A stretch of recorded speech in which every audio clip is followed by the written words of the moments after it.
tomaron como principio, como inicio de la construcción del mercado.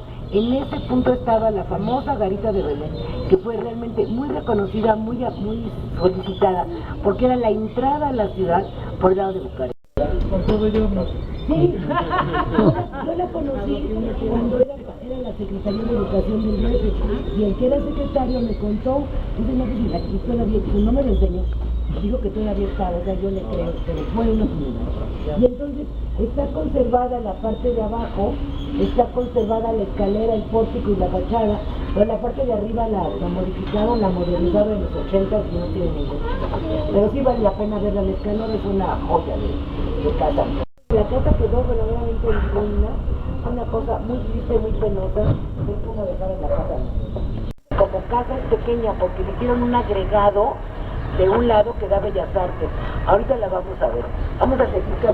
Yo le llamo un poco lo que yo le digo a nivel de arquitectura, que es como la revancha, que tenía que haber con el cambio de régimen. Digamos, de alguna manera la colonia Juárez representaba lo más rancio del porfirismo, ¿no? Aquí vivían los más ricos, era un periodo parecido a este, de una gran acumulación de riqueza en muy pocas familias, y yo creo que de alguna manera era necesario destruir algunas de estas casas y construir, digamos, estos edificios, un poco también como mostrar una nueva manera de hacer ciudad, de reconquista, digamos, de colonizar un barrio que por excelencia había sido un barrio, digamos, aristocrático, y de alguna manera convertirlo en un barrio de clases medias. Como eran todas, unifamiliares, con techos muy altos, una muy sólida construcción, tan sólida que lleva años abandonada. Se le cayó la barda en uno de los últimos temblores del 2015, no, del 2014, y sin embargo ahí está.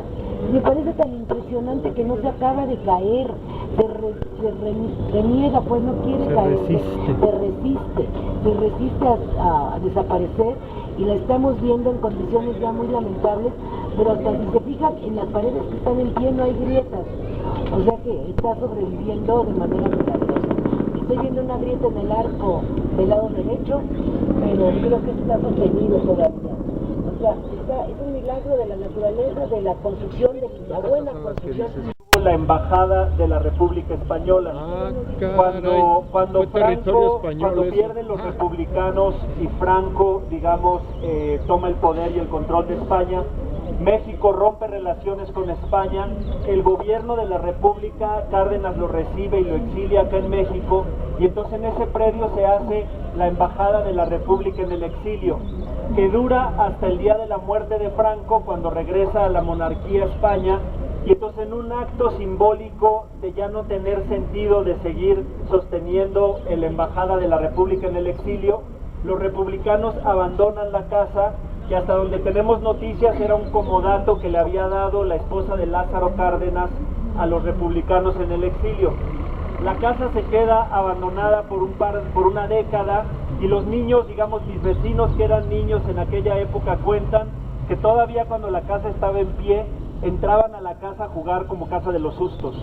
Después la casa, por supuesto, es tomada, y ahorita tiene, digamos, habitantes, habitan en ella sobre todo muchos indígenas otomís, porque aquí en el barrio de la Juárez hay muchos indígenas otomís, y hablando de gentrificación, es una de los predios que está más en disputa en este barrio, al grado que lo que nosotros identificamos como crimen organizado es un contubernio entre el registro público de la propiedad, actuarios, notarios, secretarios de acuerdo, jueces por un lado,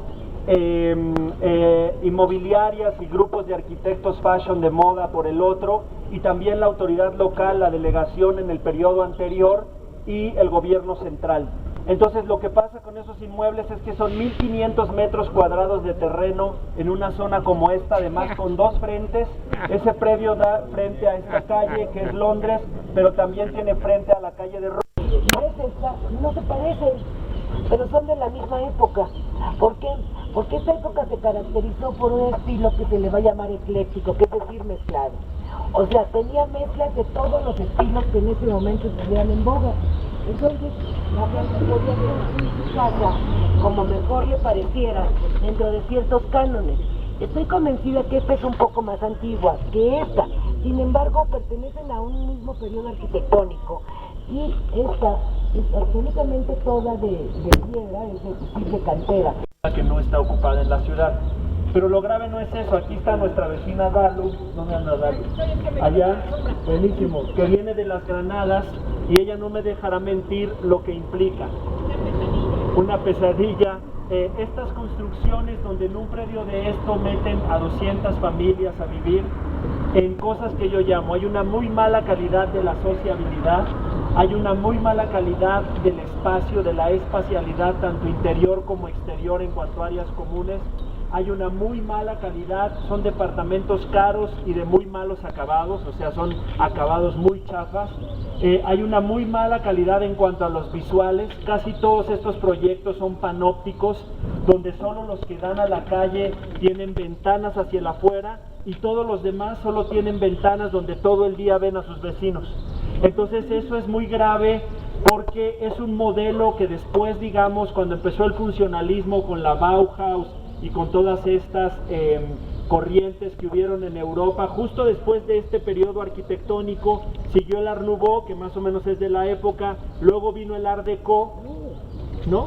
Bueno, sí. Sí, porque el Nouveau es más o menos de finales y principios de siglo, ¿no? Y lo que pasa es que en México hubo Art Nouveau, pero fue más ecléctico, ¿no? Sí, como más que ecléctico, como lo que se eclectizó, ¿no? Aunque también hay buenos ejemplos de Art Nouveau más puro en México, pero bueno, no al nivel de Europa. Y estuvo la Casa Requena, ¿no? Que es una maravilla. Y se la llevaron a Chihuahua. No, La casa al interior. Ah, solo al interior. Ah, bueno, yo fui a visitarla en Chihuahua. Está en la Quinta Gamero de Chihuahua, sí. Pero son los mismos. Sí, bueno, entonces algo que es muy interesante de ver es que hay un problema fuerte, digamos, de una nueva manera de hacer arquitectura en la ciudad que implica una mala calidad del hábitat. Y lo que a nosotros nos preocupa aquí es que, por ejemplo, los edificios de los 40, que fueron ya los primeros edificios multifamiliares modernos, tenían una buena calidad de espacio, muy buena. Y hoy la calidad de espacio que se va a construir pronto aquí y seguramente Slim algo hará acá, es ese estilo de allá. Digamos que cuando construyan aquí, esa gente lo que va a ver va a ser el muro de colindancia de... A ver, vamos a contarla.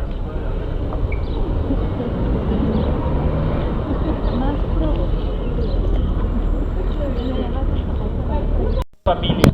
Entonces digamos que ese es el nuevo modelo de urbanismo que nosotros llamamos caníbal, donde busca que en un edificio que existía, que tenía una buena calidad como aquel de allá, que sea sustituido por un edificio, pues habría que preguntarle a la gente que vive ahí, pero si ustedes pasean por la colonia, más o menos cada 2 meses hay un se renta, y eso es un síntoma de que la gente o no se queda con gusto en el lugar, o el nuevo perfil de habitante que tenemos en el barrio, que nos preocupa además, que es un perfil de habitante que no dura en el barrio más de 3 años, y por ende no abona a la sustentabilidad del barrio, no abona a la sociabilidad dentro del barrio, a la construcción de comunidad dentro del barrio y al fortalecimiento del tejido social, que todo esto deviene en seguridad, en construcción de comunidad y en una serie de cosas que para nosotros son muy importantes y que deberían de formar parte del modelo de la ciudad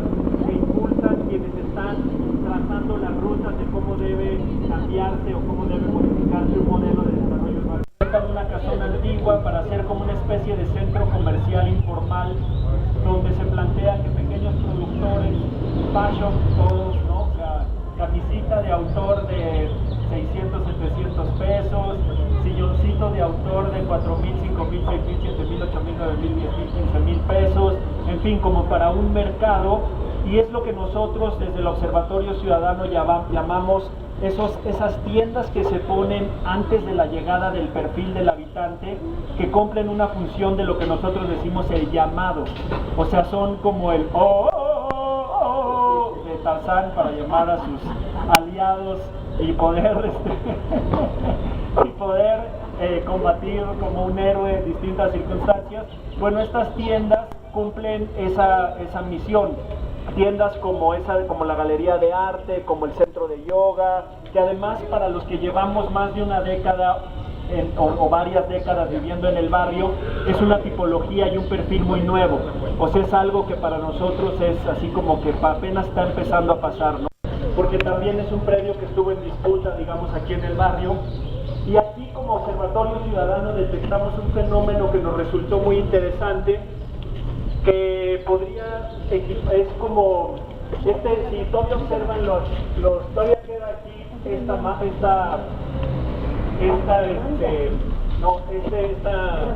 este predio está protegido. Exacto, dice este predio está protegido por la Asamblea de Barrios, creo que dice, y por ahí queda la lona donde todavía dice barrios. En nuestra labor de observatorio y entonces por ende de andar haciendo investigación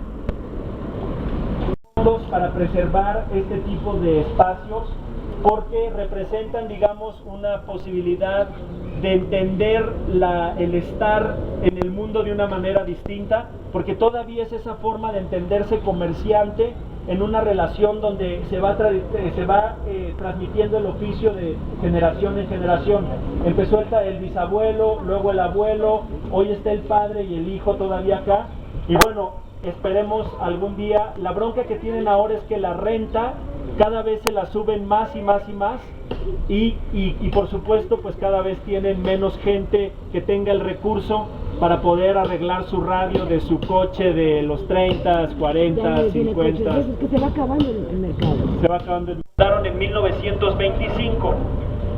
La Academia de Geografía ocupaba solamente esta casona de este lado, y las demás casas del predio las rentaban para poder de alguna manera, como un mecanismo de economía, para poder digamos sustentar el trabajo de la academia. Hoy en día es uno de esos predios que está en una situación, digamos, de irregularidad en su propiedad, pero lo más interesante, si ven la fachada de hasta el fondo, si se fijan, lo único que está reparado es esa fachada del fondo amarilla y esta fachada de acá afuera. ¿Quién creen que vive en la única fachada que está reparada allá al fondo? Vive el coordinador del Comité Ciudadano de la colonia, que en un claro cuestión de nepotismo consiguió un programa social donde solo reparó su casa y la de su suegra y la fachada, digamos, del edificio, y todos los demás vecinos pues quedaron al olvido, como suelen hacerse las cosas aquí en este país. Eso lo pudo hacer en complicidad con Alejandro Fernández, que era el antiguo delegado del PRD, digamos, de aquí de la zona, y es algo que los vecinos pues tenemos muy en claro, porque cuando le preguntamos nos llamó la atención que su casa fuera la única que se estuviera reparando. Él nos dijo que empezaban por la suya y luego hacían todas las demás de todos los vecinos, cosa que claramente vemos que no sucedió, y entonces es muy importante hacer conciencia en que quiénes son los coordinadores de los comités ciudadanos y cómo se relacionan con la autoridad entrante, y decirle a Ricardo Monreal que estamos y estaremos muy observantes de cómo va a ser esta nueva relación con el nuevo Comité Ciudadano, si es que la nueva Constitución todavía respeta esa modalidad de organización y de empoderamiento vecinal, que termina en un devenir muy triste de cooptación y servilismo al partido político en turno. Pero bueno, este es un claro ejemplo. Aunque se trajeron una fachada colonial hacia acá, o bien toman modelos de esas construcciones importantes, pero ponemos el único, la cual es un muestrario de estilos arquitectónicos sobrevivientes verdaderamente extraños. Ahora, ¿quién es esta casa? No sé el jabón estaba, o sea, todo estaba como él lo dejó, y se sorprendió tanto que decidió heredarle la casa y todas las propiedades que le quedaban todavía en agradecimiento. Él pensó que iba a llegar y la casa iba a estar ya invadida por su familia, no, todo estaba intacto, las sábanas, las colchas, limpio, y entonces ellos son hoy vecinos del barrio, también hacen resistencia con nosotros, y un día les voy a pedir que nos inviten a conocer esa casa, y esa casa tiene mucho acoso inmobiliario. Todos los días les tocan la puerta para pedirles que se las compren, porque tiene casi 1000 metros de jardín. Estas cosas, el IPAL está acá enfrente en la Cuauhtémoc, y la idea es, bueno, tienen una casa aquí que también han conservado. Pues si quieren pasamos rápido y la vemos y caminamos mientras hablo. Desarrollo Inmobiliario, está lo que es el Museo de Tolerancia, está la Secretaría de Relaciones Exteriores y están oficinas también del gobierno del Distrito Federal. Creo que sí, pero te cuento la historia. El terreno era de ellos y como no pudo llegar a buen puerto el desarrollo inmobiliario que tenían planteado, Cuauhtémoc Cárdenas en sustitución les dio el terreno a cambio, hubo como un trueque, el gobierno de la Ciudad de México se quedó con ese terreno y a cambio les dio el terreno donde construyeron la Torre Mayor. La Torre Mayor es la punta de lanza del proceso, digamos, gentrificador de megatorres en Avenida Paseo de la Reforma, y lo interesante es que fue impulsado por el gobierno social cristiano de Cuauhtémoc Cárdenas de la Ciudad de México, y a partir de la construcción de la Torre Mayor es que empieza el desarrollo de los megaproyectos y las megatorres por Paseo de la Reforma, y Reforma 222, que también es, digamos, capital judío, insisto, sin ninguna intención de ningún tipo, sino solo de ir como focalizando, porque ahorita, por ejemplo, Aramburuzabala, que es la cervecera, la mujer, una de las mujeres más ricas del mundo, que vendió su cervecera a Holanda, creo, ¿no? A Bélgica. Heineken, ¿no? Que es holandesa o belga. Holandesa. A Budweiser. Grupo Modelo se vendió a Budweiser, lo puede explicar mejor acá, que se la sabe bien la historia. En esta puerta horrenda, le amolaron aquí, porque la puerta, si se fijan acá, se fijan aquí, se dan cuenta que este detalle modernista lo perjudicó mucho, pues, porque la entrada era señorial, debía de haber tenido una escalera que lucía mucho, este arco también de entrada, y le pusieron esa pared cuadrada y esta puerta con la que le quieren dar un aspecto moderno, pero que para mi gusto pues verdaderamente la desgració la entrada, pero es un elemento, como dicen los arquitectos, reversible, o sea, esto no está dañando la estructura de la casa ni su fisonomía, se puede quitar y poner, vuelve a tener su característica esencial. Fíjense bien cómo está a la mitad del predio rodeado. Debe de haber un poco más grande para allá, quién sabe, pero de este lado el jardín era precioso seguramente, y vemos este pórtico verdaderamente señorial, con esta terraza gigantesca arriba, en donde la gente estaría contemplando otras tantas casas similares de este lado, porque es lo que se nos olvida. Hoy dices, bueno, me paro ahí, ¿qué veo? Pues un edificio de paredes y de vidrios, ¿qué chiste tiene?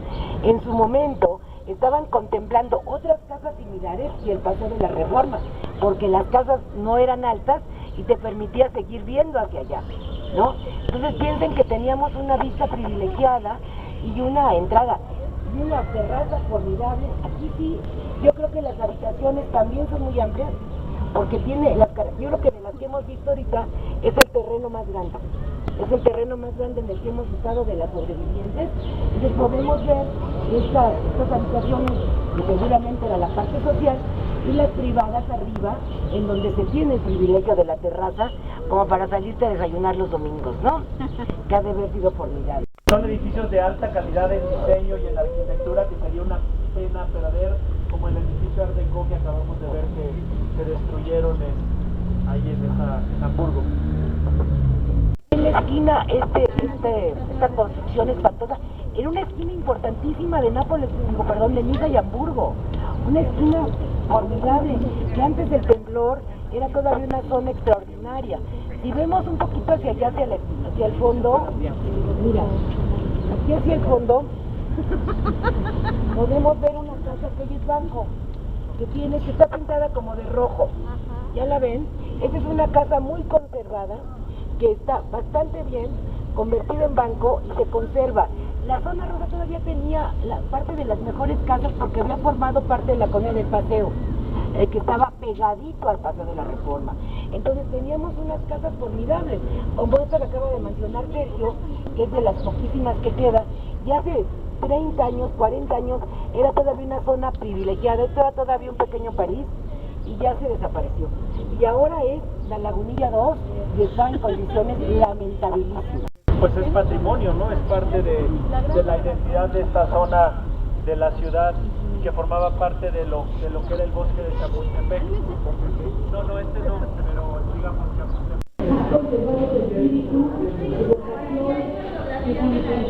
Sí, su vocación, su espíritu. No me había fijado que tenía esta área para niños.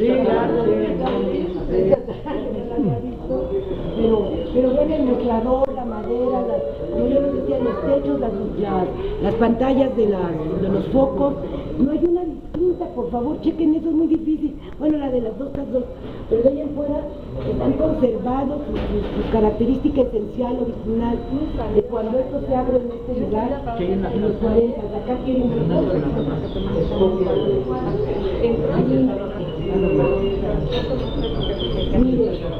con su trabajo y se condujo bien. Carmen Romero Rubio de Díaz. Ahí está la carta de lo que yo les digo, que fue el cocinero, de que Herman Bellinghausen fue el cocinero de Porfirio Díaz, y él es el que abre este establecimiento con su nombre a partir de 1915. Es que yo conocí a sus descendientes, por eso les contaba la historia con tanta certeza. Descuido de la autoridad, digamos de omisión por parte de la autoridad, que debió de haber encintado y protegido esta casa antes de que se construyera el edificio colindante.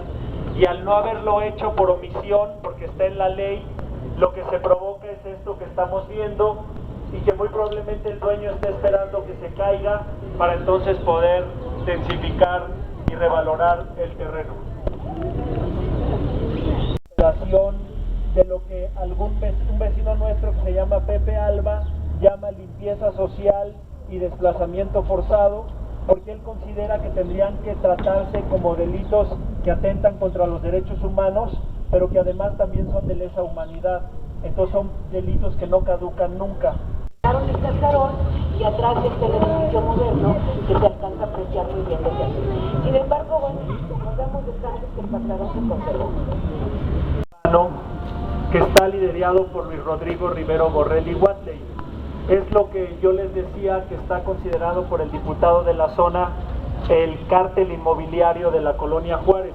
Y bueno, me parece importante mencionarlo porque digamos, esto es un modelo de densificación como muy claro.